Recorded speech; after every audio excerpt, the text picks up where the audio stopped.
Мунтахаби олимпии Тоҷикистон дар дораи омодагӣ ба мусобиқаи интихобӣ барои Ҷоми Осиё 2022 дар ҷамъомади таълимиву тамринӣ дар Дубай бо ҳамсолони худ аз Ветнам бозии дӯстона анҷом доданд. Вохӯрӣ дар майдони The Sevens доир гашта бо ҳисоби мусови 1-1 ба анҷом расид.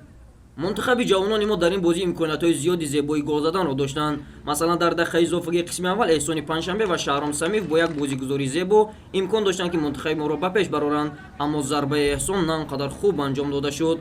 Дар дақиқаи 64 бошад Далер Ёдгуров низ имкон дошт ки бо сар тӯбро ворид дарвоза намояд, аммо зарбаи задаи ӯ баландтар аз тираки дарвоза берун шуд.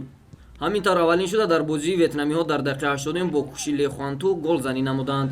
Дар ҳайати тими мо ҳамлагари дастаи Истиқлоли пойтахт Рустам Соиров дар дақиқаи 88 голзанӣ намуда ҳисоби бозиро мусовӣ намуд. Дар дақиқаҳои замшудаи қисми дуюм Алиҷон Кароматуллозода бо корти сурх ҷазо дода шуда аз майдон хориҷ карда шуд. Ёдовар мешавем ки дар мусобиқаи интихоби Ҷоми Осиё 2022 ки аз 25 то 31 октябр дар Душанбе баргузор мешавад, дастаи олимпии Тоҷикистон дар гурӯҳи Б бо тимҳои миллии Лубнон, Непал ва Эрон бозӣ хоҳанд кард.